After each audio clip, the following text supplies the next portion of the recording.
I never thought my own son would erase me from existence.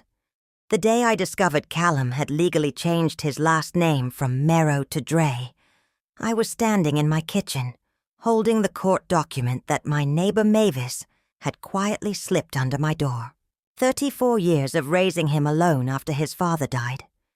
Decades of building our sustainable cheese farm, hoping he'd carry on the Merrow legacy. All of it meant nothing to him now. Callum Dray stared back at me from the official paperwork, each letter a deliberate rejection of everything I'd given him. But what if the person who truly deserves your life's work isn't the one who shares your blood? Before we jump back in, tell us where you're tuning in from, and if this story touches you, make sure you're subscribed because tomorrow I've saved something extra special for you. I suppose I should start at the beginning, though beginnings are harder to pinpoint than you'd think when you're 67 and looking back at a lifetime of choices that led you to this moment. My name is Merrow, and I've lived in this weathered Vermont farmhouse for 43 years, ever since Thomas and I bought it with our wedding gift money and dreams bigger than our bank account. The house sits on 87 acres of rolling, hills that catch the morning light just right, turning the grass into something that looks like spun gold when the dew hasn't burned off yet. Thomas used to say that was God's way of reminding us we were rich in all the ways that mattered. He was always saying things like that, my Thomas. Poet's heart in a farmer's body, with hands that could coax life from the most stubborn soil and gentle words that could calm a spooked cow or a crying baby with equal skill. We lost him to a stroke when Callum was 12. One morning, Thomas was teaching our boy how to properly milk Bessie, our old Holstein, and by evening he was gone. Just like that. No warning, no goodbye, no chance to tell him all the things I'd been saving up to say when we got old together, after the funeral. It was just Callum and me and this farm that suddenly felt too big and too quiet. I threw myself into the cheese-making operation we'd started in our converted barn, partly because the work kept my hands busy and my mind occupied, but mostly because I needed to prove to myself that I could keep Thomas's dreams alive, even without him there to share them. The Merrow Artisan Creamery became my whole world. I sourced milk from local farms that practiced sustainable agriculture, used traditional aging techniques in our stone-walled cave, and sold our cheeses at farmers' markets throughout Vermont and New Hampshire. People would drive hours for our aged cheddar and herb-crusted goat cheese rounds. Food and Wine magazine even featured us in their Hidden Gems of New England issue back in 2003. But Callum never loved it the way I did. Even as a teenager, I could see him watching the tourist cars with their out-of-state plates, wondering what lay beyond our valley. He'd stand at the edge of our property line like he was looking for an escape route, and I'd catch him sometimes, scrolling through college websites for schools as far from Vermont as he could get. "Mom, don't you ever want to see what else is out there?" He asked me once when he was 16, home from school and helping me package cheese wheels for the weekend market. "This is enough for me," I told him, which was true, but maybe not the whole truth. The whole truth was that I was afraid of what might happen if I started wanting more than what I had. After losing Thomas, I'd learned that wanting too much from life was a dangerous thing. Callum got a full scholarship to MIT, and I was proud of him even as my heart broke watching him pack his few belongings into our old pickup truck that August morning. He studied computer engineering, landed internships in Boston and San Francisco, and gradually his visits home became shorter and less frequent. The last time I saw him was 3 years ago at Christmas. He'd brought a girlfriend, Sarah, a polished young woman who worked in marketing and wore shoes that probably cost more than I made selling cheese in a month. She was polite enough, but I could see her taking mental notes about our outdated kitchen and the way the floorboards creaked when you walked across them. "The house has character," Callum said when he caught her frowning at the water stain on the dining room ceiling. But his voice had an edge to it, like he was making excuses for something embarrassing. That night, after Sarah had gone to bed in the guest room, I'd spent all week preparing. Callum and I sat by the fire, like we used to, when he was small. "You could come visit me in Seattle," he said. "Sarah and I are thinking about getting a place together. Something modern, with a view of the water. This is my home, Cal," I said, using the nickname I'd called him since he was little. "Everything I've built is here." He stared into the fire for a long time before responding. "Maybe that's the problem, Mom. Maybe you built too much of your life around this place." Those were the last words we spoke as mother and son, though I didn't know it at the time. The phone calls stopped first. Then the emails became sporadic, and eventually they stopped too. I told myself he was busy with his new life, his career, maybe planning a proposal to Sarah. I made excuses for him when Mavis asked why he hadn't come home for my birthday, or why he missed the Harvest Festival, where I'd been hoping to introduce him to some of the younger farmers who were carrying on the sustainable agriculture traditions he'd grown up with. But deep down, I knew something had shifted between us that Christmas night. Some invisible line had been crossed, and I couldn't find my way back to my son. The cheese business kept me occupied, though it wasn't the same without Thomas's steady presence, or the hope that Callum might someday want to take it over. I hired seasonal help when I needed it, mostly young people passing through town who were drawn to the idea of traditional farming, but would inevitably move on when they realized how much hard work was involved. That's how I met Ezra. He showed up on a rainy Tuesday morning in early September, looking for work and carrying everything he owned in a battered canvas backpack. He was maybe 25, with dark hair that curled at his collar and paint-stained fingers that told me he was some kind of artist. But what struck me most about him was the way he looked at things. Really looked. Like he was seeing details that other people missed. "I heard you might need help with the harvest," he said, standing politely on my front porch while the rain dripped from the eaves. "You have farming experience?" I asked. "Some," he said. "But I'm a quick learner, and I'm not afraid of hard work." There was something about his quiet confidence that reminded me of Thomas, so I hired him for the season. He rented a small apartment above the bakery in town and showed up every morning at sunrise, ready to work. Unlike the other seasonal helpers I'd employed over the years, Ezra seemed genuinely interested in learning about the cheese-making process. He asked thoughtful questions about aging techniques and flavor development, and he had an intuitive understanding of the rhythms of farm life that usually took years to develop. "You've done this before," I said one afternoon, as I watched him handle the goat kids with gentle competence. "Not exactly," he said, "but I grew up moving around a lot. You learn to adapt quickly when you're always starting over." "Family on the military?" I asked. He shook his head. "Foster care. Never stayed anywhere long enough to call it home." The way he said it, matter of fact and without self-pity, made my chest tighten. I thought about Callum, who'd grown up in this house surrounded by love and stability, and who'd chosen to walk away from it all. As the weeks passed, I found myself looking forward to Ezra's quiet company. He worked without complaint, never asked for time off, and had a way of anticipating what needed to be done before I had to ask.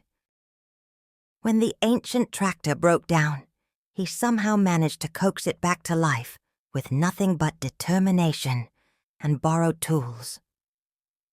When a late-season storm threatened the herb garden I used for the specialty cheeses, he spent the night covering plants and moving containers to safety, You don't have to do all this, I told him the next morning, surveying the salvaged garden. Yes, I do, he said simply. This place matters.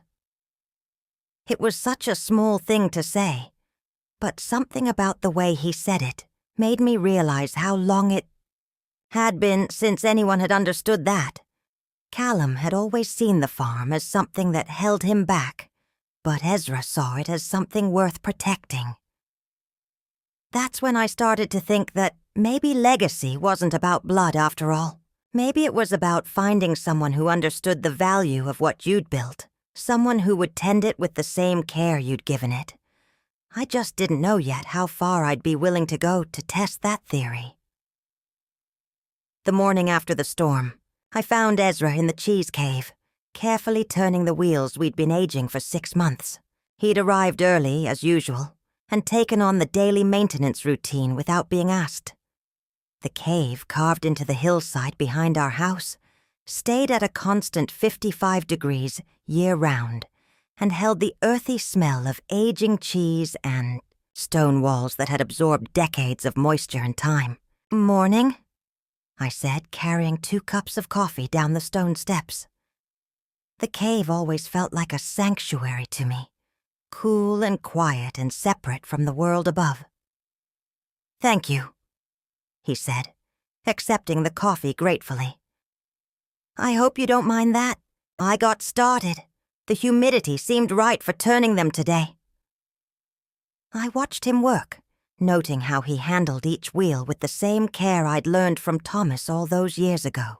Most people didn't understand that cheese-making was as much art as science, that the maker's touch could influence flavor in ways that couldn't be measured or replicated. "Where did you learn to do that?" I asked. "You showed me last week," he said. "I just paid attention." But it was more than that. He had an instinct for the work that couldn't be taught, the same way some people had an ear for music or an eye for color. I'd seen plenty of young workers come and go over the years, and most of them approached the cheese-making like a job, to get through. Ezra approached it like something sacred. "Tell me about your art," I said. "The paint on your hands suggests you're more than just a farmhand." He smiled, the first truly unguarded expression I'd seen from him. "I paint murals mostly, sometimes portraits, when I can find people willing to sit still long enough." "What kind of murals?" "Whatever people need," he said. "I painted a forest scene in a children's hospital in Burlington, flowers and vines on the side of a hardware store in Montpellier. Sometimes I work for free if the project speaks to me." "And what speaks to you?" He was quiet for a moment, considering the question with the same careful attention he gave to everything else. "Places where people build something meaningful," he said finally. "Communities, families, traditions that matter. I like to help make those visible." I thought about that as we finished the morning routine in comfortable silence.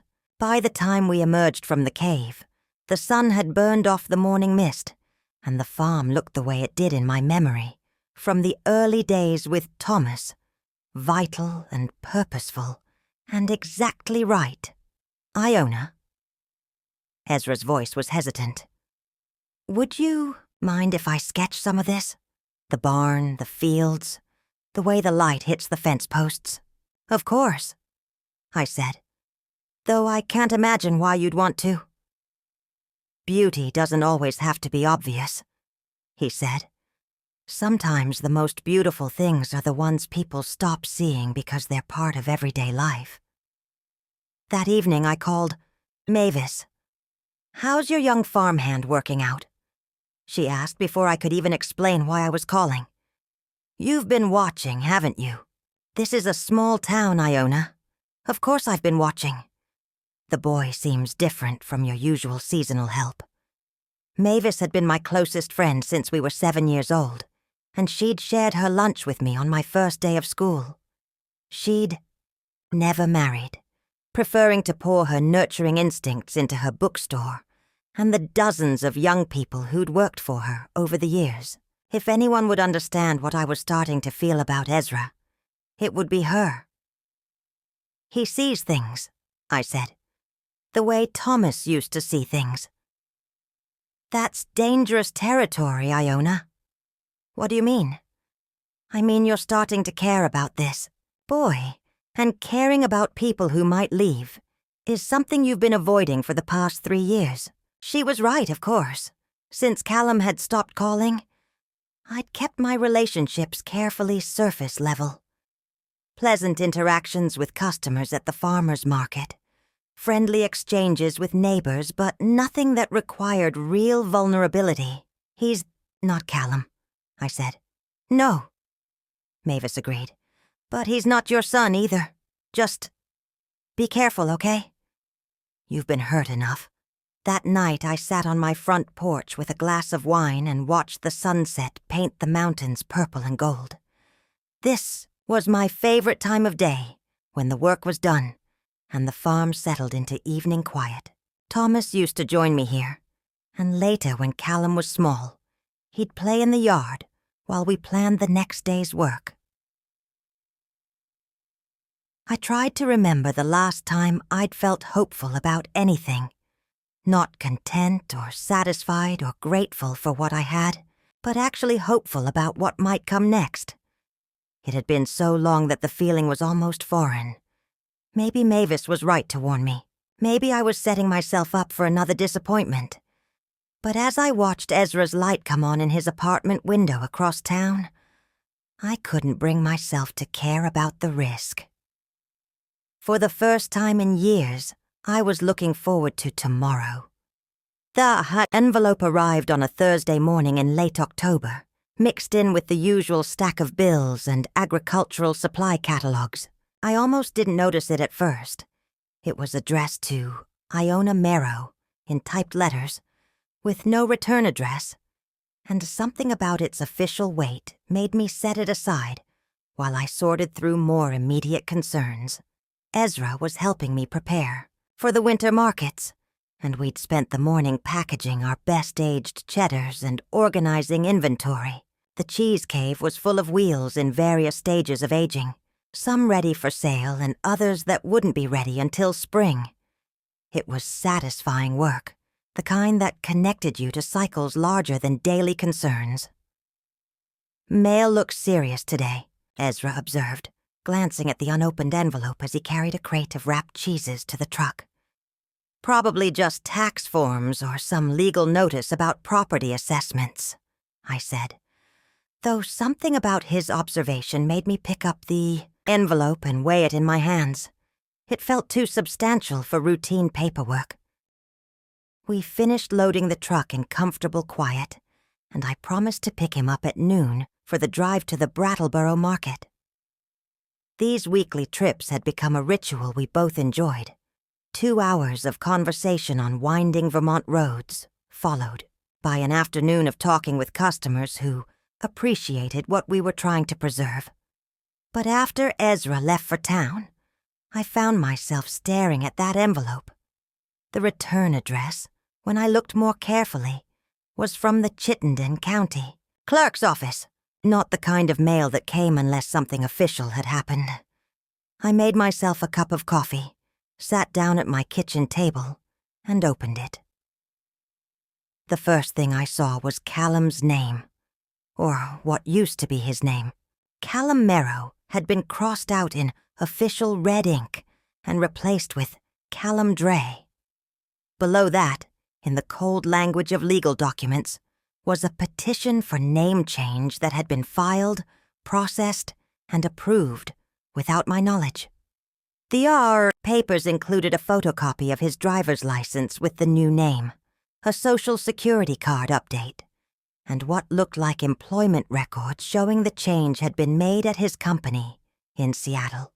Everything that officially connected him to me, to our family, to the name his father had carried and his grandfather before that, had been erased. I sat there for a long time, reading and rereading the documents, as if the words might rearrange themselves into something less devastating, The coffee grew cold in my cup. Outside, the maple tree that Thomas had planted the year Callum was born dropped red and gold leaves across the yard, the same way it had every autumn for 34 years. The phone rang. "Mavis, you missed our 10 o'clock coffee," she said. "Are you all right?" I tried to answer, but the words caught in my throat. "Iona? What's wrong? Can you come over?" I managed to say. "Please." She was there in 15 minutes, letting herself in through the kitchen door the way she had for decades. I was still sitting at the table with the papers spread in front of me, trying to make sense of what they meant. Mavis read over my shoulder, her hand on my back, making small sounds of sympathy and outrage. "When did this happen?" she asked. 2 months ago, I said, finding my voice finally. "He did this 2 months ago and didn't tell me." "Maybe there's an explanation. Maybe it's not what it looks like." But we both knew what it looked like. It looked like my son had decided to remove every trace of our family connection from his legal existence. It looked like the name Merrow, which had belonged to cheesemakers and farmers and honest people for generations, wasn't something he wanted to carry anymore. "Dray," I said out loud, tasting the unfamiliar syllables. "Where does a name like Dray even come from?" Mavis was quiet for a moment, then said gently, "Does it matter?" She was right, of course. The origin of his new name wasn't important. What mattered was that he'd chosen it instead of ours. I thought about calling him, demanding an explanation, maybe even driving to Seattle to confront him in person. But what would I say? What argument could I make to someone who'd gone to such elaborate lengths to distance himself from me? "I need to understand why," I said. "Maybe you don't," Mavis said. "Maybe some hurt doesn't need to be understood, just accepted." But I couldn't accept it. Not yet. I called his cell phone, knowing it would probably go to voicemail, but needing to try. Instead, I got a recorded message saying the number had been disconnected. I tried his work email, the one I'd used to send him pictures of the farm and updates about the cheese business over the past few years. It bounced back immediately. "User not found." He'd erased me completely. That afternoon, I drove to Brattleboro alone, leaving Ezra a note explaining that I wasn't feeling well. The farmer's market felt different without his quiet company, and I found myself going through the motions of selling cheese while my mind churned over what I'd learned. Mrs. Patterson, who'd been buying our aged cheddar for years, noticed my distraction. "Everything all right, dear?" she asked. "You seem a bit out of sorts today." "Just tired," I said, wrapping her purchase with hands that shook slightly. "Well, you take care of yourself," she said, "and tell that young man of yours that my granddaughter loved the sketch he did of our old barn. Such a talented artist. Young man of mine, if only she knew how empty that phrase felt now."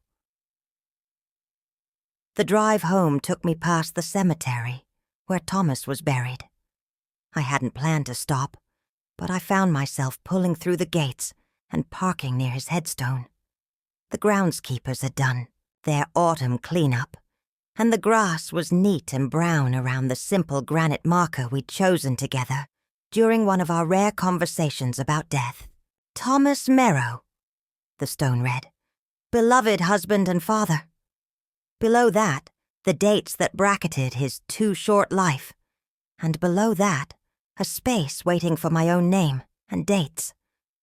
"Our son changed his name," I said out loud, feeling foolish but needing to say the words to someone who would understand what they meant. "Callum isn't a Merrow anymore." The wind moved through the bare branches overhead, and I tried to imagine what Thomas would say if he were here. He'd always been better at understanding Callum than I was, better at accepting their differences without taking them personally.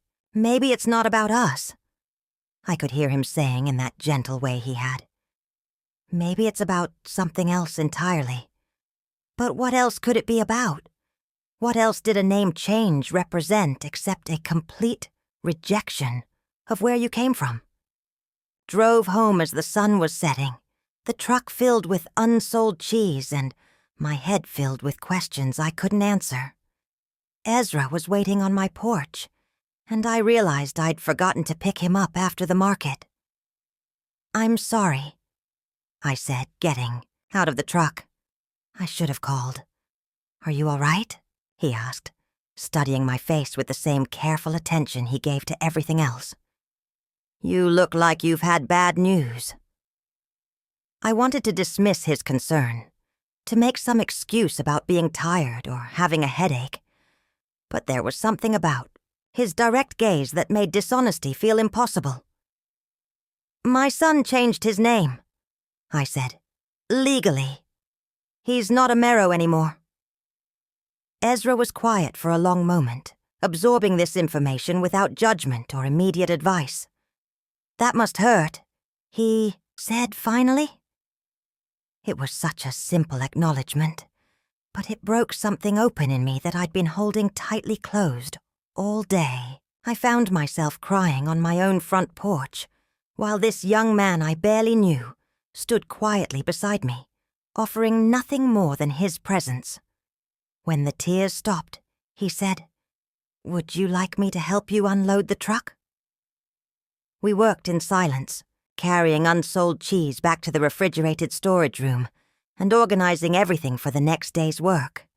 It was ordinary, practical activity, but it felt like coming back to solid ground after being lost at sea. "Ezra," I said as we finished, "thank you for not trying to fix this." He nodded. "Some things can't be fixed. They just have to be lived through." That night I sat at my kitchen table and tried to write a letter to Callum. I started it 12 different ways: angry, pleading, confused, understanding. But none of the words felt right. How do you address a letter to someone who's legally declared that he's not your son anymore? Finally, I gave up and went to bed, but sleep didn't come easily. I lay in the dark thinking about names and legacy and what it meant to build a life that your own child wanted to escape from so completely that he'd take legal action to do it. By morning, I'd made a decision that surprised even me. If Callum didn't want to be a Merrow anymore, then maybe it was time to find someone who did. The next morning, I woke with a clarity that felt almost foreign after months of uncertainty about Callum's silence. The legal documents were still spread across my kitchen table where I'd left them, but they looked different in the morning light. Less like a wound and more like a map, showing me where I really stood. I made coffee and called Rowan Fielding, the lawyer who'd handled Thomas's estate and various farm business matters over the years. Rowan had left a high-powered firm in Boston 5 years ago to open a small practice in our county, trading corporate salaries for the kind of work that let him sleep well at night. "Iona," he said when his secretary put me through. "It's been a while. How's the cheese business?" "Complicated," I said. "Rowan, I need to talk to you about updating my will." "Of course. When would you like to come in?" "Today, if possible. And Rowan, I'm going to be making some significant changes." Something in my tone must have caught his attention, because he cleared his appointments for late afternoon and told me to bring whatever documents I thought might be relevant. I spent the rest of the morning working in the cheese cave with Ezra, going through our normal routine of checking humidity levels and turning wheels. The familiar work usually calmed my mind, but today I found myself studying Ezra's movements, the care he took with each task, the way he seemed to understand the rhythm of the work without being told. "You're thinking about something," he said after we'd worked in silence for nearly an hour. "Always," I said. "Occupational hazard of getting older." Want to talk about it? I considered the question. Part of me wanted to keep my plans private until I'd worked through all the implications. But another part of me recognized that what I was considering would affect him whether he knew it or not. Tell me about your family, I said instead. He looked surprised by the change of subject. There's not much to tell. I aged out of foster care at 18. Bounced around for a few years trying different jobs and places. Never really had what you'd call a family. Do you want one? The question hung in the air between us, more loaded than I'd intended. Ezra set down the cheese wheel he'd been examining and looked at me directly. I've learned not to want things I can't have, he said, carefully. But if you could have them? Yes, he said without hesitation. I think about it sometimes. What it would be like to belong somewhere, to be part of something that mattered beyond just me. I nodded, filing away his answer for later consideration. That afternoon I drove to Rowan's office in the county seat, a small building that had been a private home before being converted to professional use. His secretary, Mrs. Chen, offered me tea while I waited, and I found myself grateful for the ordinary kindness of the gesture.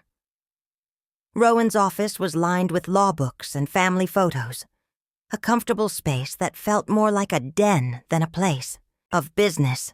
He was in his mid-40s with graying hair and the kind of steady presence that made you trust his judgment.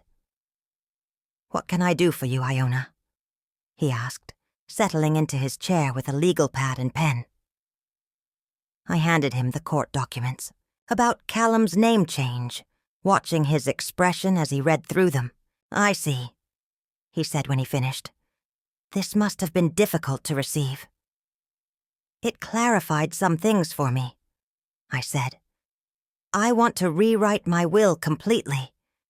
Everything I currently have going to Callum, the farm, the business, the house, all of it. I want to change."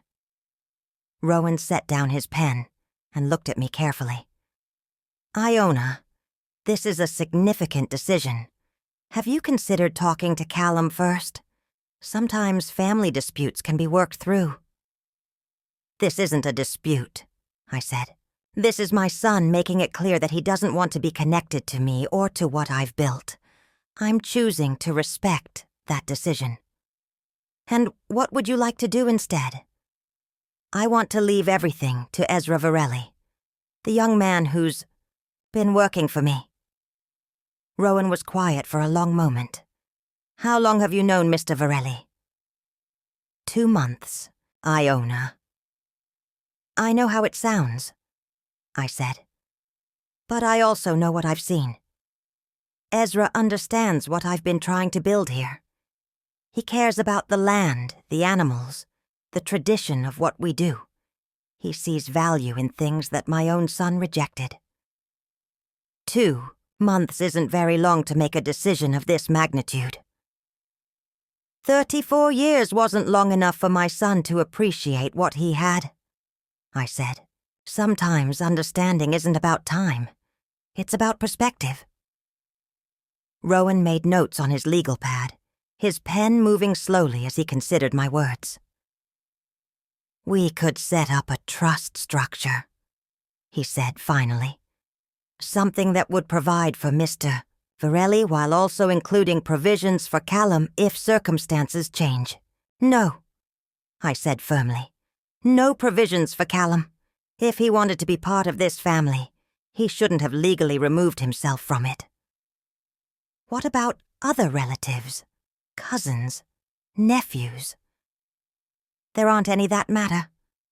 Thomas was an only child, and my sister lives in California with her own family. She's never shown any interest in the farm." Rowan nodded, making more notes.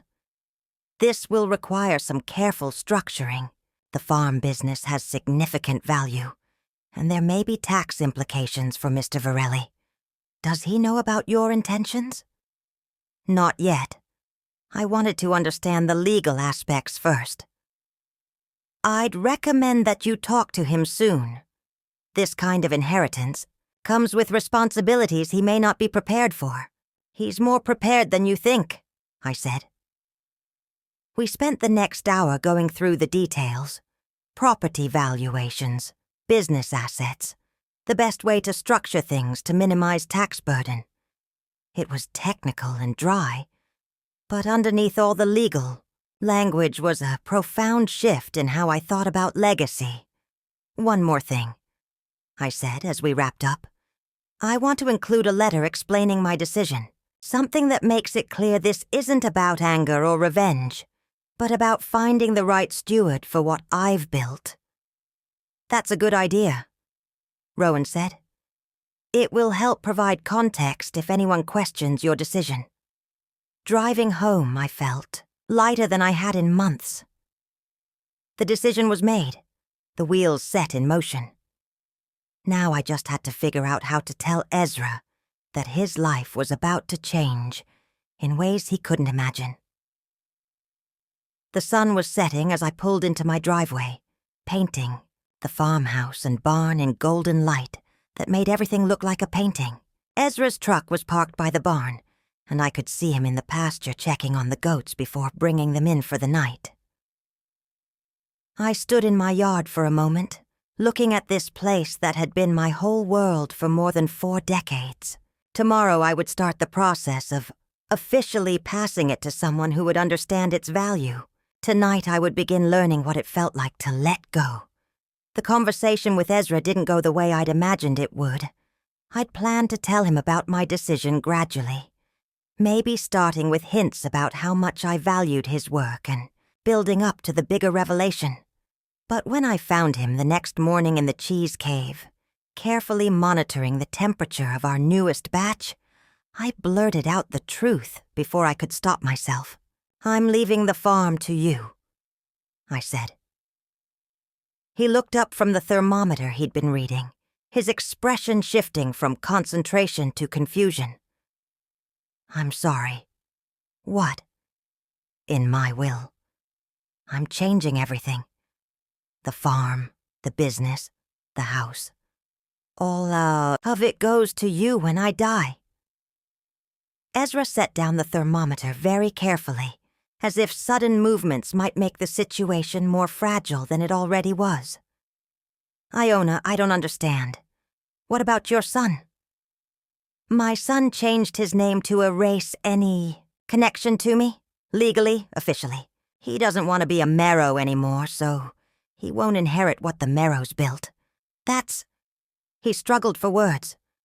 "That's a huge decision based on one piece of paper." "It's not based on one piece of paper.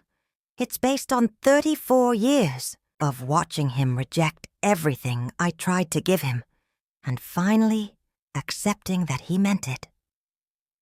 Ezra sat down on the wooden stool we kept in the cave, running his hands through his hair. In the dim light, he looked younger than his 25 years, overwhelmed by information he hadn't asked for. "You barely know me," he said. "I know enough. You know that I can milk goats and turn cheese wheels. You don't know if I'd be a good steward of something like this, don't I?" He was quiet for a long time, staring at the stone walls that held decades of carefully aged cheese. I'd expected surprise, maybe even gratitude. I hadn't expected resistance. "This feels wrong," he said finally. "Why?" "Because it's not really yours to give to me. It belongs to your family." "You could be my family." The words surprised both of us. I hadn't meant to say them out loud, hadn't even fully acknowledged to myself that I was thinking them. But there they were, hanging in the cool air of the cheese, cave like something that couldn't be taken back. Ezra looked at me with an expression I couldn't read. "Iona." "I know how it sounds," I said quickly. "I know it's not conventional, but blood doesn't automatically make someone family, and the absence of blood doesn't mean family is impossible." "What you're talking about," It's not just inheritance, it's asking me to take on your whole life's work. Yes. What if I fail? What if I can't maintain what you've built? What if you succeed? What if you take it further than I ever could? He stood up, pacing the small space of the cave. I could see him trying to process what I was offering, trying to understand the weight of it.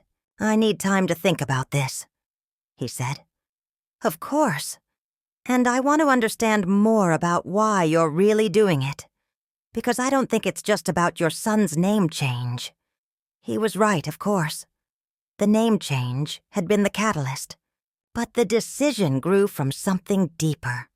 A recognition that the person who would truly value what I'd built might not be the person who was supposed to inherit it.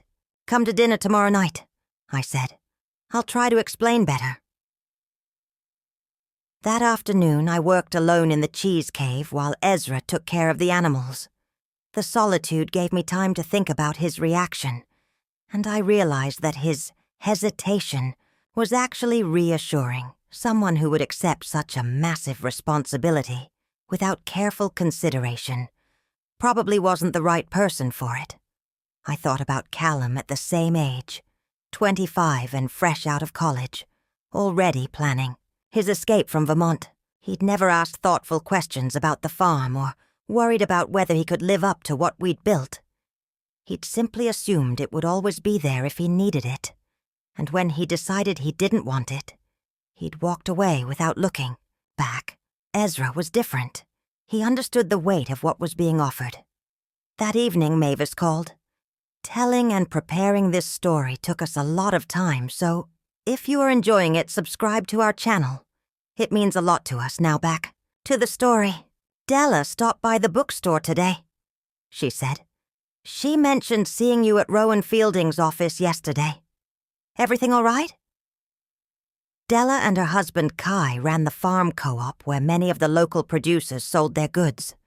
They were the kind of young farmers that gave me hope for the future of sustainable agriculture. Idealistic, but practical. Committed to both environmental responsibility and economic viability. I'm updating my will, I said. Because of the name change thing? Partly. Iona, please tell me you're not doing anything rash. Define rash. Cutting Callum out of your will because you're hurt and angry. I'm not hurt and angry, I said, though that wasn't entirely true. I'm accepting reality. He doesn't want to be part of this family, so he won't inherit what this family built, and what happens to everything instead. I told her about Ezra, about the decision I'd made and his reaction to it. Mavis listened without interrupting, but I could hear her disapproval in the quality of her silence. You've known him for 2 months, she said when I finished. Everyone keeps saying that like it matters. How long do you need to know someone to recognize their character? Longer than 2 months when you're talking about giving them your entire life's work. Maybe, I said. Or maybe I've spent too many years giving chances to someone who didn't want them. This isn't about Ezra, Mavis said gently. This is about Callum, and you trying to hurt him the way he hurt you. No, I said. This is about recognizing that sometimes the person who deserves something isn't the person who's supposed to get it. After I hung up, I sat on my front porch and watched the stars emerge in the clear October sky. This was the time of year when Vermont showed off, when the changing leaves and crisp air made everything look like a postcard. Thomas used to say that autumn was the Earth's way of proving that endings could be beautiful. I thought about the dinner I'd promised Ezra, about how to explain a lifetime of choices that had led to this moment. How do you tell someone that you're offering them everything you have because they see value in things your own child rejected? The next morning, I spent extra time in the kitchen, preparing the kind of meal I used to make when Callum was small. And family dinners mattered. Pot roast with vegetables from our garden, bread from the bakery in town, apple pie made with fruit from our own trees. Ezra arrived exactly on time, carrying a bottle of wine and a nervous expression. "Thank you for inviting me," he said, handing me the wine. "I hope this is appropriate." "It's perfect." We ate mostly in comfortable silence, the kind that comes when two people are thinking about important things. The food was good, the wine better, and the candlelight made everything feel both intimate and significant. "Tell me about Thomas," Ezra said as we finished the main course. I was surprised by the request, but also pleased. Most people avoided mentioning Thomas, as if talking about him might make me sad, but I liked remembering him, especially with someone who seemed genuinely interested in understanding our history. "He was a dreamer," I said. "The kind of person who could look at a run-down farm and see what it could become. When we bought this place, it was barely functional. Bad plumbing, leaky roof, fields that hadn't been properly maintained in years. But Thomas saw the potential. Like what you see in me? Maybe." I told him about our early years, the struggles and small victories that had built the life we'd shared. Thomas's death, Callum's childhood, the way the farm had evolved from survival to success. "He would have loved the cheese business," I said. "He always said that good food was one way of making the world a little better." "What would he think about what you're planning to do?" It was a fair question, one I'd been asking myself since I'd made the decision. "I think he'd want the farm to go to someone who would take care of it," I said. "Someone who understood what we were trying to build. Even if that someone wasn't Callum, especially then." After dinner, Ezra helped me clear the dishes and I brought out the sketch pad he'd left in the barn the week before. "You dropped this," I said, handing it to him. "You looked through it?" "Just the first page. I hope you don't mind." The sketch on the first page was our barn, but not as I usually saw it. Ezra had captured something about the way the late afternoon light hit the weathered wood, the way the surrounding hills created a sense of protection and belonging. It was the barn as someone who loved it might see it. "This is how you see this place?" I asked. "It's how I see what you've built," he said. "The way everything works together, the way it's both practical and beautiful." I flipped through more pages, finding sketches of the cheese cave, the goat pasture, the farmhouse kitchen, where we'd just shared dinner. In every drawing, he'd found something worth preserving, something that spoke to the care and intention that had shaped this place. "These are remarkable," I said. "It's a remarkable place." "Callum never saw it this way." Maybe he didn't need to. Maybe he had other gifts. It was generous of him to say, and probably true. But looking at Ezra's sketches, I realized that seeing was its own kind of gift, and one that might be more valuable than blood ties when it came to preserving what mattered. "Will you think about it?" I asked. "Really think about what it would mean to take this on?" "I already am," he said. "But Iona, if I say yes, it has to be for the right reasons. Not because I need a place to belong, but because I can honor what you've built. I wouldn't expect anything less." That night, after Ezra left, I sat in Thomas's old chair by the living room window and looked out at the farm. In the moonlight, everything looked silver and peaceful, like a place where good things had happened and might happen again. For the first time since receiving those legal documents, I felt like I was moving towards something instead of away from it. The decision to travel to Seattle felt both impulsive and overdue. I hadn't been on a plane in 15 years, hadn't stayed in a hotel since Thomas and I took our last anniversary trip to Montreal. But if I was going to make irreversible changes to Callum's inheritance, I owed it to both of us to try one more time. I told Ezra I'd be gone for a few days on family business, without explaining the details. He nodded with the same quiet understanding he brought to everything else, promising to take care of the farm while I was away. "Take whatever time you need," he said. "Everything here will be fine."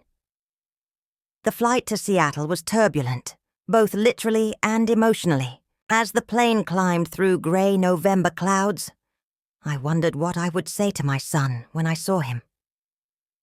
How do you bridge a gap that's been growing for years, especially when one person has legally declared their intention to make it permanent? I'd found his address through the kind of internet searching that felt like detective work. Callum Dray worked for a technology consulting firm downtown, lived in a sleek apartment building in the Capitol Hill neighborhood, and according to his LinkedIn profile had been promoted to senior consultant 6 months ago. His professional headshot showed a polished young man in an expensive suit, smiling the kind of smile that marketing departments preferred.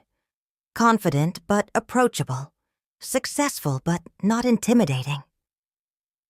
He looked like a stranger, the hotel I'd chosen, was modest but clean, within walking distance of his office building. I'd thought about calling ahead, but I was afraid he'd refuse to see me. Instead, I planned to show up at his workplace, hoping that professional courtesy would prevent him from making a scene. The building where he worked was all glass and steel, the kind of modern architecture that seemed designed to announce its importance. I felt out of place in my good wool coat and practical shoes, surrounded by young professionals in designer clothing, moving with the purposeful energy of people who believed their work mattered urgently. The reception desk was staffed by a young woman who looked like she could be Callum's age. She had perfect makeup and the kind of helpful smile that suggested she'd been trained to manage difficult situations. "I'm here to see Callum Dray," I said. "Do you have an appointment?" "I'm his mother." Something shifted in her expression, a flicker of uncertainty that suggested this wasn't a usual occurrence. "Let me call up to his office," she said. I watched her make the call, speaking in low tones while glancing at me periodically. The conversation seemed to go on longer than necessary. "For a simple announcement. Mr. Dray will be down in a few minutes," she said finally. "You can wait in the seating area." The few minutes stretched into 20, long enough for me to wonder if he was hoping I'd give up and leave. When he finally appeared, walking across the marble lobby with measured steps, I almost didn't recognize him. He was thinner than I remembered, his hair shorter and styled in a way that made him look older than his 34 years. His suit was expertly tailored, his shoes polished to a mirror shine. Everything about his appearance suggested success and sophistication. But his eyes were guarded in a way that reminded me of a wild animal that had learned not to trust human approaches. "Mom," he said when he reached me. His voice was carefully, neutral. "This is unexpected." "Hello, Callum. It's actually Callum Dray now." "I know." I received the court documents. We stood there in the lobby of his office building, two people who had once been everything to each other, struggling to find a way to begin a conversation that was years overdue. "Is there somewhere we can talk?" I asked. He glanced around the lobby, clearly uncomfortable with the public nature of our meeting. "There's a coffee shop across the street," he said. "Give me 10 minutes to clear my schedule." The coffee shop was crowded with young professionals grabbing afternoon caffeine, all of them talking animatedly into phones or typing urgently on laptops. We found a small table near the window, where the November rain streaked the glass and made everything outside look blurred and uncertain. "How did you find me?" Callum asked after we'd ordered our drinks. It wasn't difficult. "You're not exactly hiding." I thought changing my name would be enough of a message. "It was. That's why I'm here." He stirred his coffee slowly, not meeting my eyes. Up close, I could see the fine lines around his eyes that hadn't been there at Christmas 3 years ago. The way his mouth had settled into a permanent expression of careful control. "What do you want, Mom?" "I want to understand why you felt like you needed to erase our family connection." "I didn't erase anything. I just chose a different path. By legally removing the name your father carried, and his father, before him. Names are just words. They don't define who you are. Don't they? Because it seems like you went to considerable trouble to get rid of ours." Callum sighed, finally looking directly at me. In his eyes, I saw something I hadn't expected. Not anger or resentment, but exhaustion. "You want the truth?" he said. "Yes. I changed my name because every time I introduced myself as Callum Merrow, I felt like I was carrying around a piece of guilt that I couldn't escape. The farm, the family business, the legacy you and Dad built. It was never what I wanted, but it was always there, waiting for me to disappoint you by not choosing it. I never pressured you to take over the farm. You didn't have to. It was in every conversation we had, every time you talked about the cheese business or the land or keeping traditions alive, you made it clear that you'd built something important, and I was supposed to want to continue it. And you didn't want to. No, I didn't. I wanted to be good at something else, something that was mine instead of inherited. But every time I succeeded at something, getting into MIT, landing a good job, being promoted, it felt like I was moving further away from what you valued. I sat with this for a moment, trying to understand how my love for the farm and pride in what we'd built had translated into pressure and guilt for him. "I thought I was showing you what was possible," I said. "Building something meaningful, creating a life with purpose. You were, but you were also showing me that my idea of meaningful wasn't as important as yours. That wasn't my intention. I know. But it's how it felt." We sat in silence for a while, the sounds of the coffee shop filling the space between us. I thought about all the conversations we'd had over the years, trying to remember when enthusiasm had become pressure, when sharing had become expectation. "The name change," I said finally. "Was that about getting away from me? Or about becoming who you wanted to be?" "Both, I think. Sarah suggested it, actually. She said that sometimes you have to make a clean break from family patterns that don't serve you anymore." "Sarah, the marketing executive?" "We're engaged now. The wedding is in the spring." "Congratulations." Studied my face, as if trying to determine whether I meant it. "Thank you. I would have told you, but I wasn't sure you'd want to know." "Of course I'd want to know. You're still my son, whatever your name is. Am I? Because the way you've been acting, it seems like you wrote me off the minute you got those legal papers." He wasn't wrong. I had written him off, at least partially. But sitting across from him now, seeing the person he'd become and hearing his perspective on our history, I realized that my reaction had been as much about my own hurt as about his choices. "I'm changing my will," I said.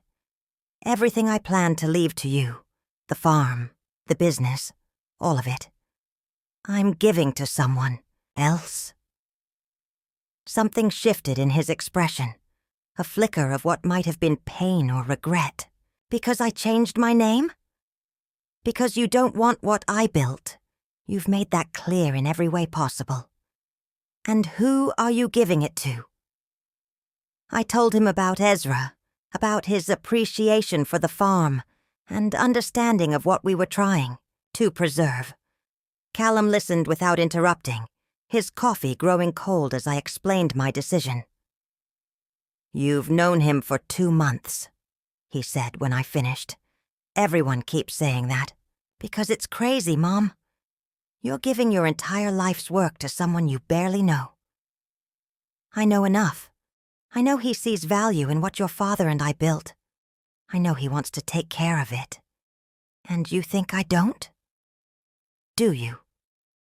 He was quiet, for a long time staring out the rain-streaked window at the Seattle street, where he'd built his new life. No, he said finally. I don't want to take care of it. I want to live my own life, not spend it maintaining someone else's dream. Then, I'm making the right decision. Maybe, but you're also making it for the wrong reasons. What do you mean? I mean you're doing this to punish me for not being the son you wanted, instead of accepting that I'm the son you have. His words hit harder than I'd expected, partly because there was truth in them. I was punishing him, at least partially. But I was also trying to ensure that what Thomas and I had built would survive and flourish. What would you have me do? I asked. Leave everything to you, knowing you'll sell it the minute I'm gone? I don't know. But maybe you could try understanding that rejecting your legacy doesn't mean rejecting you. We parted that afternoon without resolution, both of us emotionally drained by a conversation that had raised more questions than it answered. Callum walked me back to my hotel, and we stood awkwardly in the lobby, two people who loved each other, but couldn't find a way to bridge the gap between who we were and who we wanted to be. I'm glad you came, he said, even though it was hard. Me too. Will you think about what I said, about the difference between legacy and love? Will you think about what it means to completely cut yourself off from your family? I already have been thinking about it. That's why the name change felt necessary. I flew home the next day with more questions than answers, but also with a better understanding of the distance between my son and me. The hurt was still there, but it was complicated now by the recognition that we'd both made choices that had led us to this place. Ezra was waiting for me at the airport, holding a handwritten sign with my name on it, like a professional driver. The sight of him in his work clothes, smiling with genuine pleasure at my return, made something tighten in my chest. How was your trip? He asked as we drove through the Vermont countryside toward home. Illuminating, I said. Good illuminating or bad illuminating? Both. The farm looked exactly as I'd left it, but something felt different as we pulled into the driveway. Maybe it was the conversation with Callum, or maybe it was the way Ezra had been quietly taking care of everything while I was gone, but I found myself seeing the place through new eyes. Everything go all right while I was away? I asked. Everything was fine, although the goats kept looking for you the first day. And the cheese? I followed your schedule exactly. Nothing's been disturbed. That night I sat in my kitchen with a cup of tea and tried to process everything that had happened in Seattle. Callum's words echoed in my mind. Maybe you could try understanding that rejecting your legacy doesn't mean rejecting you. But if that was true, what did it mean for my decision about Ezra? Was I choosing him because he was the right person to continue what I'd built, or because I needed someone to validate the choices I'd made? Outside my kitchen window, I could see lights on in Ezra's apartment above the bakery. He was probably reading or sketching, content with the quiet rhythms of small-town life that my son had found suffocating. The truth was, I still believed Ezra was the right choice, but Callum's visit had forced me to examine my motivations more honestly, and I realized that the decision was more complicated than I'd wanted to admit. Tomorrow I would call Rowan and make sure my new will included a letter that explained not just what I was doing, but why. If I was going to give my legacy to someone who wasn't my blood family, I owed everyone involved a clear explanation of my reasoning. But tonight, I would sit in the kitchen where Thomas and I had planned our dreams, and try to understand the difference between holding on and letting go. The package arrived 3 weeks after my return from Seattle, with no return address and my name written in unfamiliar handwriting. Inside was a thick manila envelope containing what looked like business documents, along with a brief note on expensive letterhead. Mrs. Merrow. The note read, "I thought you should see this before making any final decisions about your estate. We need to talk. Sarah Mitchell, Callum's fiancée." The documents were comprehensive and shocking. Sarah had prepared a detailed business plan for something called Merrow Heritage Properties, a proposal to convert my farm into a luxury agritourism destination. The plan included architectural renderings of the farmhouse transformed into a boutique hotel, the cheese cave converted into a wine tasting room, and the pastures developed into glamping sites for wealthy tourists seeking an authentic Vermont experience. The financial projections were staggering. According to Sarah's research, the property could generate over $2 million annually within 5 years of development. She'd identified potential investors, researched zoning requirements, and even created a marketing strategy targeting affluent urbanites looking for weekend escapes from city life. At the back of the packet was a timeline showing how the conversion could happen gradually, preserving some aspects of the working farm while maximizing its commercial potential. The cheese-making operation would continue, but as a small-scale demonstration for guests, rather than a serious business. The farmhouse would be renovated with luxury amenities while maintaining its rustic charm. It was a complete reimagining of everything Thomas and I had built, professionally researched and meticulously planned, and according to the documents, it had been Callum's idea. I called Sarah's number that evening, my hands shaking as I dialed. "Mrs. Merrow," she answered, before I could identify myself. "Thank you for calling. I hope you had a chance to review the materials I sent." "I did. I have questions." "I'm sure you do. Would you be willing to meet in person? I could drive up to Vermont this weekend." "Why are you doing this?" "Because I think there's been a misunderstanding between you and Callum, and I believe I can help clarify things." Sarah arrived on Saturday morning driving a BMW that looked out of place in our gravel driveway. She was impeccably dressed in what I recognized as expensive casual wear. Designer jeans, cashmere sweater, leather boots that probably cost more than I made in a month selling cheese. She was also pregnant. "Congratulations," I said when she introduced herself. "Callum didn't mention you were expecting." "Thank you. We haven't made any announcements yet, but I thought you should know you're going to be a grandmother." We sat in my living room, the business documents spread on the coffee table between us. Sarah was poised and professional, clearly comfortable in business negotiations, but I could see genuine nervousness beneath her polished exterior. "First," she said, "I want you to know that Callum doesn't know I'm here. He would be furious if he found out." "Then why are you here?" "Because I think you're both making mistakes based on incomplete information." She gestured to the business plan. "Callum asked me to prepare this proposal 6 months ago, before he changed his name. He said he wanted to understand what the farm was really worth, financially, and what options might exist for making it more profitable. Options that involve turning it into a resort. Options that involve preserving its essential character, while making it economically sustainable for the long term. Iona, may I call you Iona? The numbers in your current business plan don't work for the future. You're barely breaking even, and without significant capital investment, the farm won't be viable much longer." I wanted to argue with her, but I knew she was right. The cheese business had been struggling for years, and I'd been supplementing income with savings that wouldn't last forever. So Callum's plan is to sell out to tourists?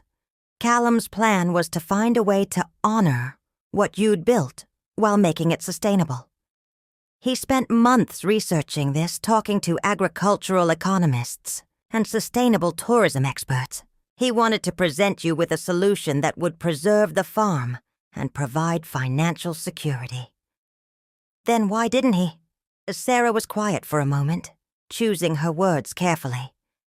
Because when he tried to bring it up at Christmas, 3 years ago, you made it clear that any changes to the farm would be seen as betrayal of your legacy. I thought back to that last Christmas, trying to remember the conversations we'd had.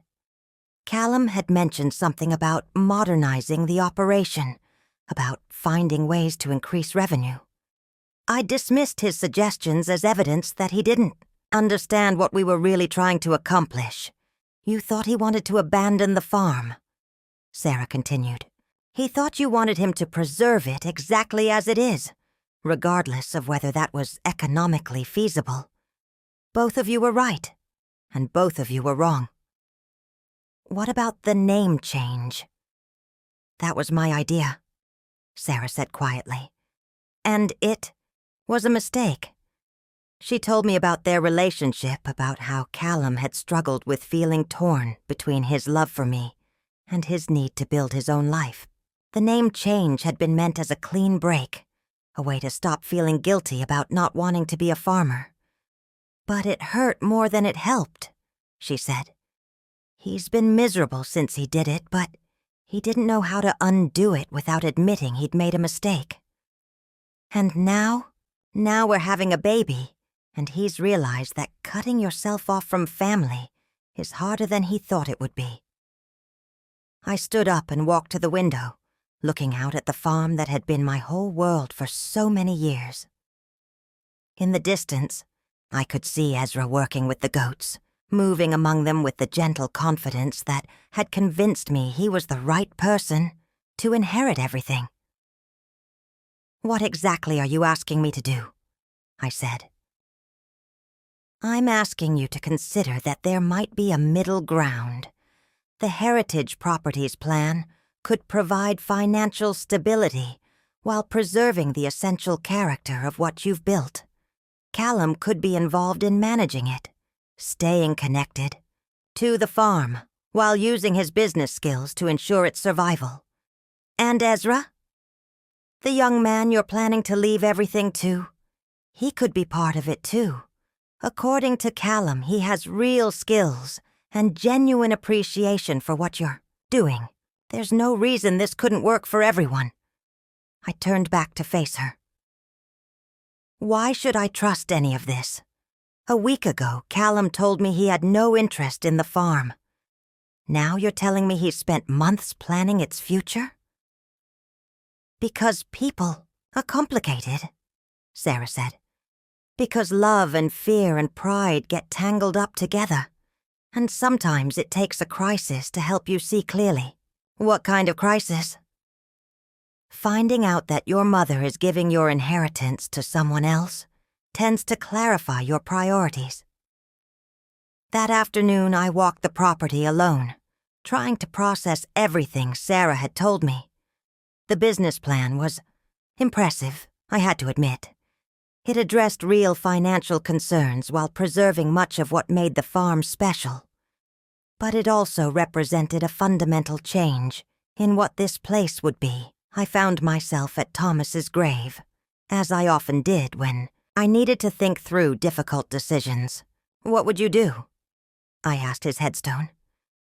"If you knew that keeping things exactly as they are meant losing everything, but changing them meant becoming something completely different." The wind moved through the bare trees, and I tried to imagine what he would say. Thomas had always been practical underneath his dreamer's exterior. He'd understood that adaptation was sometimes necessary for survival. But he'd also believed that some things were worth preserving even if they weren't profitable. When I got back to the house, Sarah was sitting on the front porch, talking on her phone. She finished her call and stood up as I approached. "Have you made a decision?" she asked. "I've decided that I need to talk to Callum myself. Both of us. Together. With everything on the table. He won't come back to Vermont willingly. Too much. History. Too much emotional baggage. Then we'll meet somewhere neutral. Somewhere we can have an honest conversation about what we both really want." Sarah nodded. "I can arrange that. But Iona, you should know that he's scared of you." "Scared of me?" "Scared of disappointing you again. Scared that anything he suggests will be seen as rejection of what you've built. Scared that he's already lost you and can't find his way back." That night I called Mavis and told her everything. The business plan, Sarah's visit, the revelation that Callum had been trying to find a way to preserve the farm rather than escape from it. "So what are you going to do?" she asked. "I don't know yet. Meet with him, I suppose. Try to understand what he really wants. And what about Ezra?" It was a good question. I'd made him a promise, started the legal process of transferring everything to him.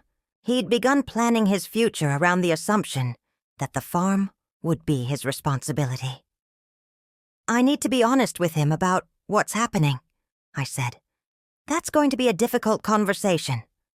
All the important conversations are difficult." The next morning I found Ezra in the cheese cave, as usual.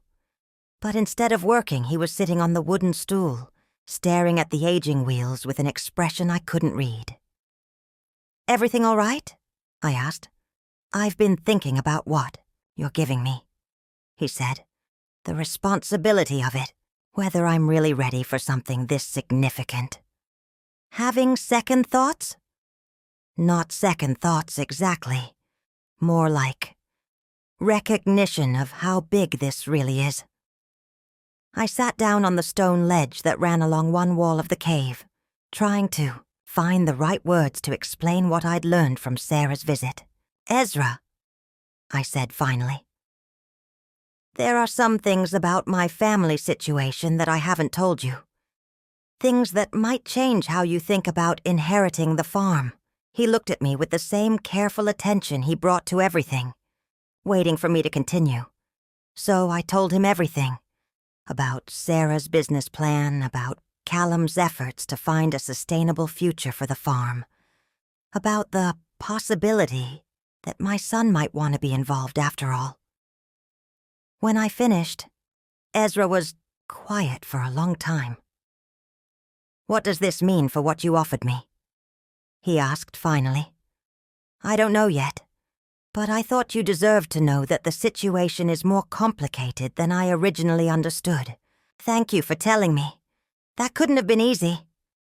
"It wasn't, but you've been honest with me about everything. I owe you the same." Ezra stood up and walked to the aging racks, running his hand along the smooth surface of a cheese wheel that would be ready for market in another month. "Can I ask you something?" he said. "Of course." "If Callum does want to be involved, if there's a way to make this work for both of you, would that be what you really want, even if it means I don't inherit everything?" It was a generous question, one that showed more maturity than I'd had any right to expect from someone his age. "I want what's best for the farm," I said. "And I want what's best for you. I'm just not sure yet what that looks like." "Then maybe we should find out together." That evening I called Sarah and arranged to meet with Callum the following weekend. We would meet in Burlington, on neutral ground, and finally have the conversation we should have had years ago. As I hung up the phone, I realized that everything I thought I knew about my son's intentions had been wrong. The question now was whether it was too late to build something new from the misunderstandings that had driven us apart. The restaurant Sarah chose for our meeting was perfect in its neutrality. A farm-to-table place in Burlington that managed to feel both sophisticated and grounded. I arrived early, as was my habit, and chose a table by the window where I could watch the late November afternoon fade into evening. Callum arrived exactly on time, but he looked different than he had in Seattle. Less polished, more uncertain. He was wearing jeans and a wool sweater instead of his business suit, and something about the casual clothes made him look younger, more like the boy I remembered. "Mom," he said, leaning down to kiss my cheek. The gesture was tentative, as if he wasn't sure it would be welcome. "Thank you for coming," I said. "Thank you for asking." We ordered drinks and made small talk about the drive from Seattle, the weather, the restaurant's menu. Safe topics that let us ease into each other's presence without diving immediately into the difficult conversations we'd come here to have. "Sarah told me she visited you," Callum said finally. "She did. And she showed me your business plan." He nodded, stirring his coffee with unnecessary attention to the task. "I should have shown it to you myself," he said. "Years ago, when I first started thinking about it." "Why didn't you?" "Because I was afraid you'd see it as betrayal. That you'd think I was trying to destroy what you and Dad built instead of save it." I thought about this, remembering how defensive I'd become whenever he'd suggested changes to the farm operation. "Maybe I would have," I admitted. "I was pretty protective of keeping things exactly as they were. And I was pretty convinced that anything you'd built wasn't good enough as it was." We sat with that honesty for a moment, both of us acknowledging the ways we'd failed to understand each other. "Tell me about the heritage properties idea," I said. "Not the business case. Sarah covered that. Tell me why you think it could work." Callum leaned forward, and for the first time since he'd arrived, I could see genuine enthusiasm in his expression. "Because it honors what you and Dad created while making it sustainable for the future," he said. "The cheese-making continues. The land stays agricultural. The traditions get preserved. But instead of struggling to break even every year, it becomes something that can support itself and grow, and become a tourist destination. Become a place where people can learn about what you've been doing, where they can see how traditional farming works, taste cheese made the way you make it, understand why this kind of agriculture matters." He pulled out his phone and showed me photos he'd taken during his last visit home. The cheese cave, the pastures, the farmhouse kitchen where we'd shared so many meals. "Look at these places through someone else's eyes," he said. "They're beautiful, Mom. They tell a story about craftsmanship and care and connection to the land. People would pay to experience that story." "But it wouldn't be the same place." "No, it wouldn't. But the alternative might be losing it entirely." He was right about the finances, and we both knew it. The farm was surviving, but barely. Without significant changes, it wouldn't last another decade. "What about Ezra?" I asked. "What about him?" "I promised him the farm. Made it official with lawyers and everything." Callum was quiet for a moment, processing this information. "Do you think he'd be interested in being part of something larger? Managing the day-to-day operations while I handle the business development?" "I don't know. I haven't asked him." "But you trust his judgment about the farm? Completely? Then maybe we should ask him together." The idea of the three of us working together hadn't occurred to me, but as Callum outlined his vision, I could see how it might work. Ezra's understanding of traditional farming practices, Callum's business skills, my knowledge of the land and the cheese-making process. We each brought something essential to the table. "There's something else," Callum said as we finished dinner. "Something I need to tell you before we go any further with this." "What?" "I want to change my name back. To Merrow.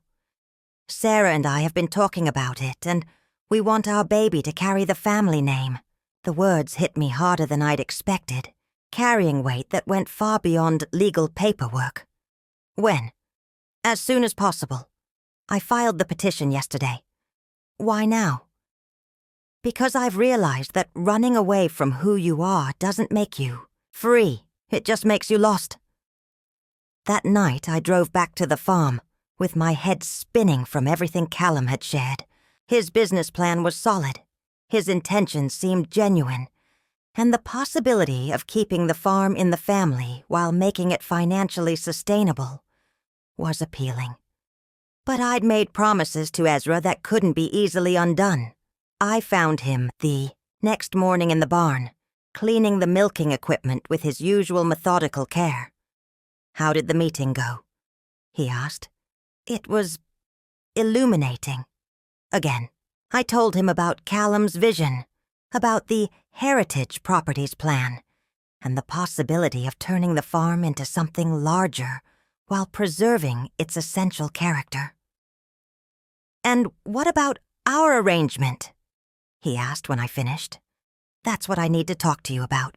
Callum suggested that maybe you could be part of this new vision, managing the agricultural operations while he handles the business side. Ezra set down the equipment he'd been cleaning and leaned against the barn wall. As an employee instead of an owner. As a partner, with equity in the business and a voice in how it develops. But not the inheritance you promised me. Not exactly, no. He nodded slowly, processing the change in circumstances. "Can I ask you something honestly?" he said. "Of course. Are you doing this because it's the best thing for the farm or because you want to repair your relationship with your son?" It was a fair question, one I'd been asking myself since the meeting with Callum. Both, I think. But mostly because I'm starting to understand that preserving something sometimes means changing it. And if I say no, if I want what you originally promised me, then we honor our original agreement. I meant what I said when I offered it to you. Ezra was quiet for a long time, staring out at the pastures where the goats were grazing in the winter sunlight. "I need to think about this," he said finally. "Take whatever time you need." That afternoon I called Rowan Fielding and explained the situation. He listened without comment as I outlined the various possibilities. Maintaining the original will.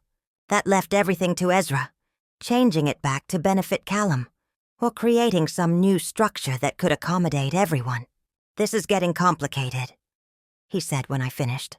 "I know. Are you sure you want to make any permanent decisions right now? Maybe you should take some time to let all of this settle before committing to anything." "Maybe. But Rowan, what if I die tomorrow? What happens then?" "Then your current will stands, and Ezra inherits everything. And Callum gets nothing. Callum gets nothing. Even though he's changing his name back, even though he wants to be involved. Legal documents don't care about intentions or changes of heart. They care about what's written down and properly executed."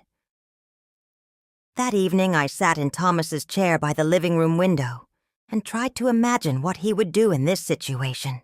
He'd always been better at seeing the big picture, at understanding how different pieces could fit together to create something larger than the sum of their parts.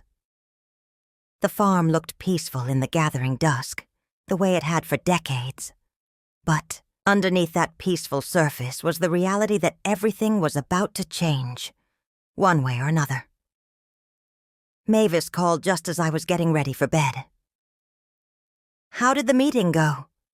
she asked. I told her everything. Callum's business plan, his desire to change his name back, the dilemma about what to do with my will.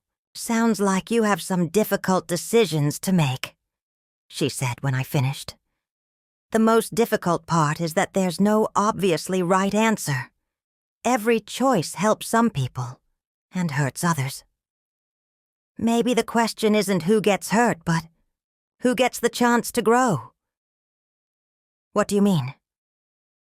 I mean, Ezra has shown that he can handle responsibility and appreciate what you've built. Callum has shown that he can develop creative solutions to complex problems. Maybe the answer isn't choosing between them, but finding a way for both of them to contribute their strengths. A partnership, a family business. In the largest sense of the word family. After I hung up, I realized that Mavis had identified something I'd been struggling to articulate.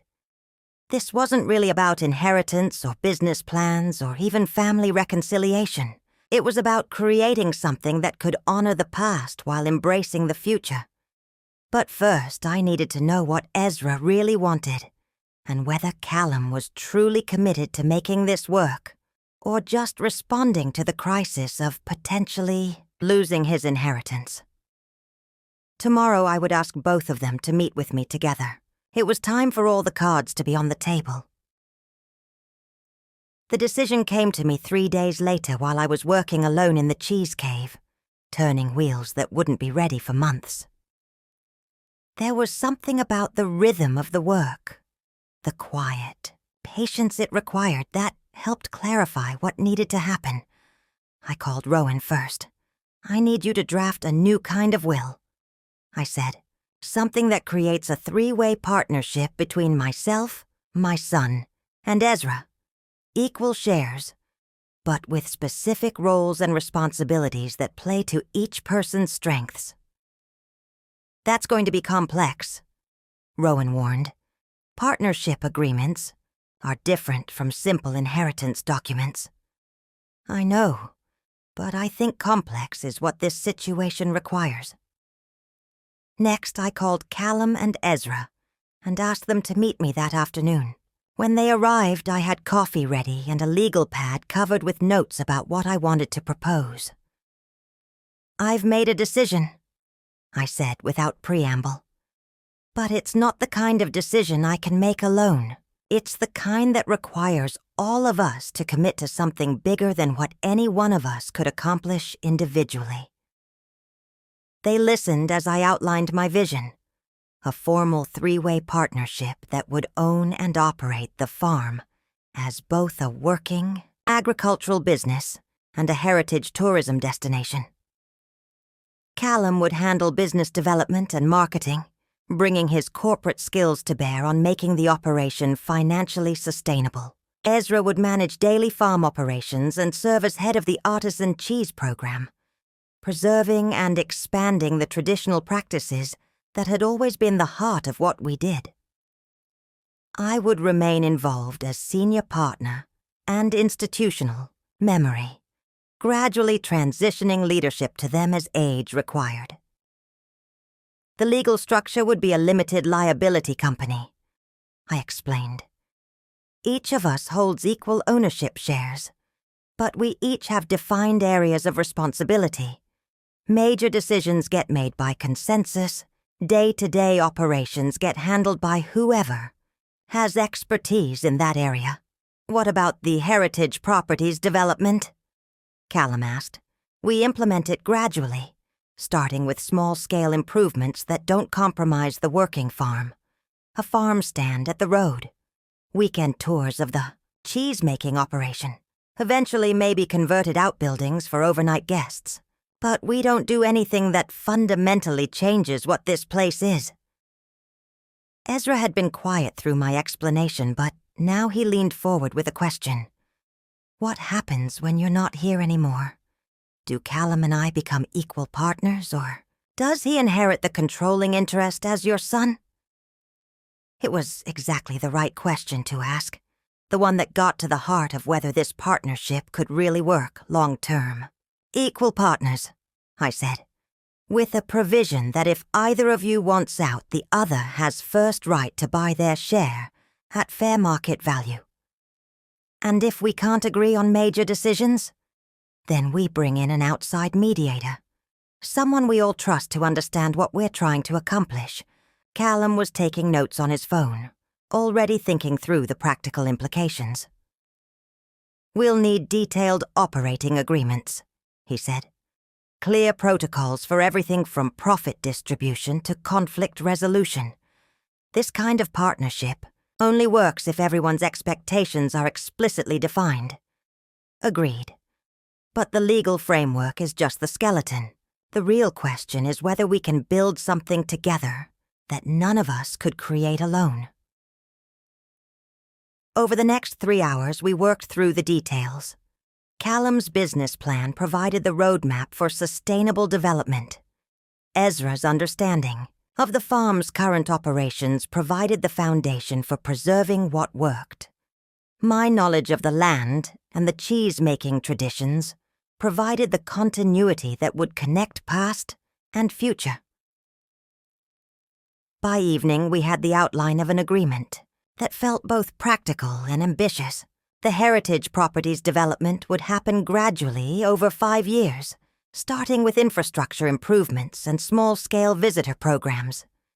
The cheese-making operation would expand, both in volume and variety, with Ezra taking on apprentices to help meet increased demand. Callum would handle marketing and business development from a home office on the property, staying connected to the day-to-day operations while managing the larger commercial aspects. "There's one more thing," I said as we wrapped up. "Something that's not about business or legal structures."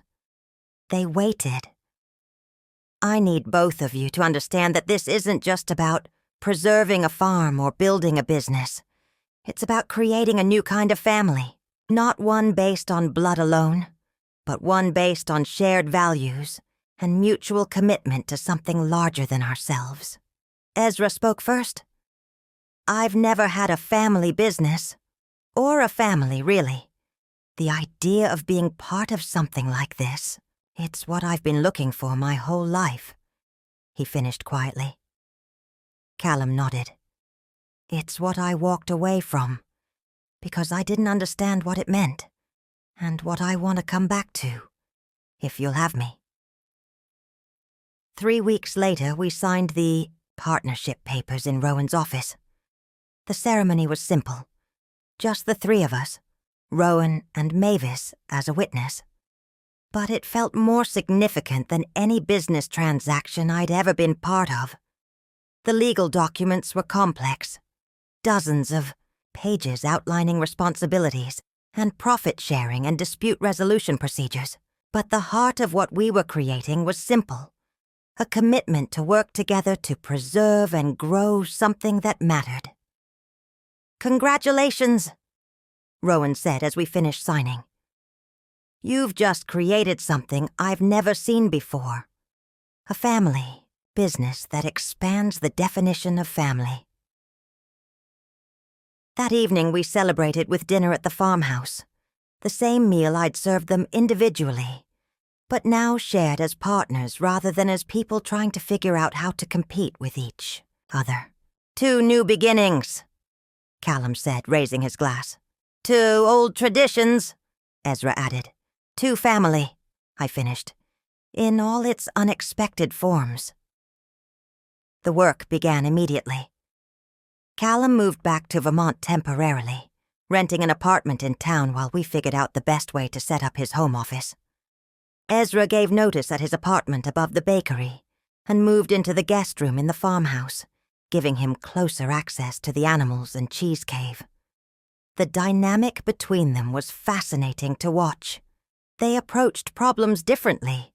Callum with spreadsheets and research, Ezra with intuition and hands-on experimentation. But their different perspectives complemented each other in ways that surprised all of us. "We need to increase cheese production by 30% to meet the projections in the business plan," Callum said one morning as we reviewed the numbers. "We can't just scale up the current process," Ezra replied. "The aging space is already at capacity, and rushing the process would compromise quality. So what do you suggest?" "We build a second aging cave, expand into the hillside behind the current one. It'll take time and money, but it preserves the traditional methods while increasing capacity." Callum made notes on his laptop. "How long?" "For construction. And what's the cost?" 6 months if we hire it out, maybe 8 if we do some of the work ourselves. Cost depends on how elaborate we want to make it. Let's get estimates for both options. And Ezra? Document everything about the current aging process. If we're going to replicate it, we need to understand exactly what conditions we're trying to recreate. This was how most of our planning sessions went. Practical problems, requiring creative solutions that drew on all of our different strengths. The hardest part wasn't the business planning or the construction projects. It was learning to work together as equals after years of relating to each other as mother and employee, or mother and estranged son. We need to establish some boundaries, I said after a particularly tense discussion about marketing strategy. I'm used to making decisions about this place unilaterally, and you're both used to deferring to me. That's not going to work if we're really partners. What kind of boundaries? Callum asked. Business decisions get made in business meetings, not over breakfast. When we're working, we're colleagues. When we're having dinner, we're family, and we all get to have opinions about everything. But we also all have areas where our expertise takes precedence. It took time to find our rhythm, but gradually we developed a working relationship that felt both professional and personal. Callum deferred to Ezra on anything related to animal care or cheese making. Ezra deferred to Callum on marketing and financial planning. Both of them deferred to me on questions about the land and the history of what we'd built. But they also challenged me when my attachment to tradition conflicted with practical necessity. The old milking system is charming, Callum said during one of our weekly planning meetings. But it's also inefficient and potentially unsanitary by modern standards. It's worked for 20 years, I protested. It's worked for a small operation, Ezra said gently. But if we're going to scale up, we need equipment that can handle larger volumes while maintaining quality control. Plus, Callum added, visitors expect to see modern safety standards in food production, even in a traditional setting. They were right, of course. But letting go of systems that Thomas and I had developed together wasn't just about practical considerations. It was about accepting that preserving something sometimes meant changing it. By December, we'd settled into a routine that felt sustainable. Callum had moved into a renovated apartment above the barn, giving him office space and living quarters that kept him connected to daily operations while providing privacy when needed. Ezra had taken over most of the animal care and cheese production, working with a quiet efficiency that freed me to focus on planning and oversight. The first group of tourists was scheduled to arrive in February. Just a small test run of weekend. Visitors who wanted to see traditional cheese-making in action. Callum had found them through targeted social media marketing to food enthusiasts and sustainable agriculture advocates. 8 people, 2 nights, full board with demonstrations and tastings, he announced. If it goes well, we can start booking regular weekend groups in the spring. Are we ready? I asked. The guest rooms are finished. The demonstration kitchen is set up, and Ezra has prepared enough aged cheese to supply a small army, Callum said. Financially, even if only half our bookings materialize, we'll be ahead of where we were last year. And if it doesn't work? Then we try something else, Ezra said. But it's going to work. People want what we're offering. Authenticity, connection to traditional ways of making food, a chance to understand where their food comes from. As I looked around the table at these 2 young men who'd become my partners, and in ways that transcended legal documents, my family, I realized that we'd accomplished something I'd thought was impossible.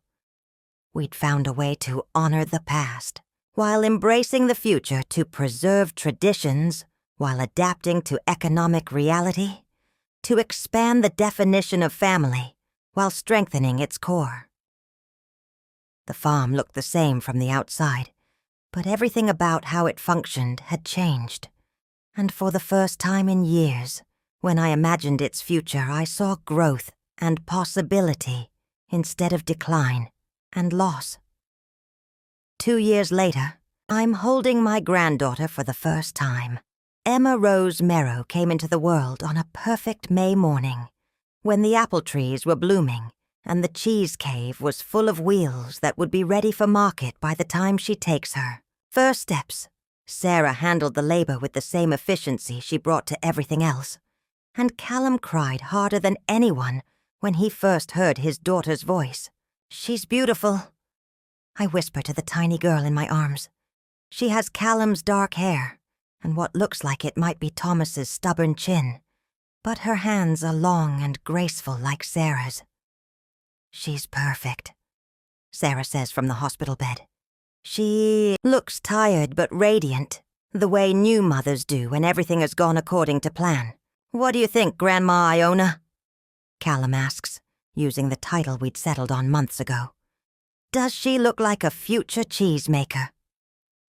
"She looks like herself," I say, "and that's exactly what she should be." The Heritage Properties business has exceeded all our projections. Word of mouth brought us visitors from across New England and beyond, people drawn by the combination of traditional craftsmanship and educational programming that none of us could have created individually. We've hired 2 part-time employees to help with tours and hospitality, and we're planning to add a small cafe next year. More importantly, we've found our rhythm as a working family. Callum and Sarah built a house on the property, close enough to be part of daily operations but far enough away to maintain their own space. Ezra moved into the main farmhouse with me, and we've settled into a companionable partnership that feels both professional and familial. Ezra's been working on something special for Emma, I tell Sarah as we get ready to leave the hospital. "What kind of something?" "A mural in what will be her nursery. Trees and animals and all the things she'll grow up seeing around the farm." "That sounds perfect." The drive home takes us through countryside that looks the same as it has for generations, but I know that underneath the familiar surface, everything is changing. Small farms like ours are finding new ways to survive and thrive, connecting directly with consumers who care about how their food is produced and where it comes from. Back at the farm, Ezra has prepared a celebration dinner for the extended family that's gathered to welcome Emma. Mavis is there, of course, along with Della and Kai from the co-op, Rowan and his wife, and several of the neighbors who've become friends over the years. "To Emma Rose Merrow," Mavis says, raising her glass. "May she grow up knowing she's loved and free to become whoever she's meant to be. To 4 generations of Merrows who've made this place what it is," Rowan adds. "To chosen family," Ezra says quietly. "And second chances." Later that evening, after everyone has gone home, and the new parents have retreated to their house with their daughter, I find myself walking through the cheese cave with a flashlight, checking on the wheels that are aging for summer markets. The cave smells like time and patience, like the slow transformation that turns simple ingredients into something complex and valuable. These particular wheels won't be ready for months, but I can already sense the potential in them, the way the right conditions and careful attention will develop flavors that can't be rushed or forced. It's a good metaphor for what we've built. Here, I think. The partnership between Callum, Ezra, and me has taken time to mature, but it's developing into something richer and more sustainable than any of us could have created alone. I think about the will that started all of this, about my decision to leave everything to a stranger rather than a son who'd rejected our family name. Looking back, I can see that I was operating from hurt and anger as much as from practical considerations. But sometimes the wrong reasons lead to the right results, and sometimes the best decisions are the ones that force everyone involved to grow beyond who they thought they were. Callum didn't need to inherit the farm to find his way back to family. He needed to choose it, to understand its value through his own perspective rather than mine. Ezra didn't need a legal document to become part of our family. He needed to earn his place through commitment and care and the daily work of building something together. And I didn't need to control exactly how my legacy would unfold. I needed to trust that the right people would find ways to honor what Thomas and I built while adapting it to meet new challenges and opportunities. The next morning, I wake to the sound of Ezra starting the milking routine, and Callum's voice carrying across the yard as he talks on the phone with a potential client. These are the sounds of a working farm, but they're also the sounds of a family business where everyone has found their place. I make coffee and sit on the front porch, watching the sun rise over hills that have been home to the Merrow family for nearly half a century. Emma will grow up here, learning to walk on the same paths where her father took his first steps, playing in the same fields where he learned to love the land even as he thought he was rejecting it. But she'll also grow up in a different world than any of us knew, one where small farms survive by being creative and flexible, where tradition matters but adaptation is essential, where family is defined by commitment rather than just blood. My phone rings. It's a reporter from Vermont Life magazine, wanting to do a story about our operation as an example of successful agricultural tourism. "We're particularly interested in the partnership aspect," she says. "How you've managed to combine traditional farming with modern business practices, and how you've created a working relationship between family members and non-family employees." "Ezra isn't an employee," I say. "He's a partner, an equal partner." That's unusual, isn't it? Most family farms stay within the family. Most family farms struggle to survive. We decided that preserving what matters was more important than preserving the traditional structure. After the interview, I walk out to the pasture where Ezra is checking on the goats. They cluster around him like he's always been part of their world, which in many ways he has.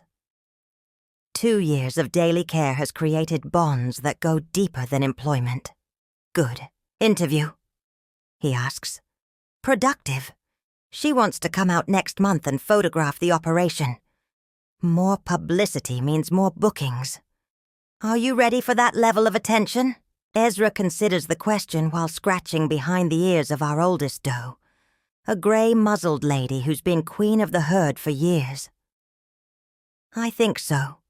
It feels good to be part of something that's working, something that's growing in the right direction." "Any regrets about not inheriting everything outright?" "None. This is better than what I could have managed alone." That afternoon, I drive to the cemetery where Thomas is buried. I've been coming here regularly since Emma was born. Not because I'm sad, but because I want to share the good news with him. "We did it," I tell his headstone. "We found a way to keep the farm in the family while expanding what family means." The wind moves through the trees overhead, and I can almost hear his voice, saying what he always said when faced with complex problems. "There's always more than one right answer, Iona. The trick is finding the one that honors what matters most." What matters most, I've learned, isn't maintaining things exactly as they were. It's creating space for growth and change while preserving the essential values that made something worth building in the first place. The farm that Emma will inherit won't be the same one that Thomas and I built, or even the same one that I almost gave away to a stranger out of hurt and disappointment. It will be something larger and more complex, shaped by multiple perspectives, and adapted to meet challenges we couldn't have imagined. But at its heart, it will still be about the same things: caring for the land, producing food with integrity, creating community around shared values, and building something that can be passed on to the next generation. That evening, I sit in the living room with Emma sleeping in my arms while her parents work on their laptops at the kitchen table and Ezra sketches ideas for next year's gardens. The house is full of quiet activity, the kind of purposeful energy that comes when people are working toward shared goals. This is what family looks like now, I think. Not just the people who share your name, but the people who share your commitment to something larger than themselves. Not just blood relationships, but chosen connections that honor both individual growth and collective responsibility. Emma stirs in my arms, opening dark eyes that seem to take in everything around her with intense curiosity. She's too young to understand any of this yet, but she'll grow up knowing that family is something you both inherit and create, that legacy is something you both preserve and transform. "What do you think, little one?" I whisper to her. "Are you ready to help us figure out what comes next?" She doesn't answer, of course, but something in her steady gaze suggests she's up for whatever challenges and opportunities the future might bring. And I realize that's all any of us can do: prepare the ground, plant the seeds, and trust that the next generation will find ways to grow something beautiful from what we've given them. Outside, the Vermont evening settles over our farm with the gentle persistence of spring. In the cheese cave, wheels are aging according to schedules that span months and years. In the pastures, animals are settling into the rhythm of another night. In the house, 3 generations of Merrows are planning tomorrow's work and next year's possibilities. This is how legacies really get passed on, I understand now. Not through legal documents or dramatic gestures, but through daily choices that create space for growth while honoring what came before. Thomas would be proud of what we've built here, different from what he envisioned, maybe, but true to the same values that motivated him to buy this land and commit to making something meaningful from it. As Emma falls deeper into sleep, I look around at this life we've created together. Messy and complicated and more beautiful than any of us planned. And I know that we've found the right answer, after all. Up next, we have 2 more incredible stories that are waiting for you. Just click the image you want to watch, and it will take you there. If you enjoyed this video, make sure to subscribe. It would mean a lot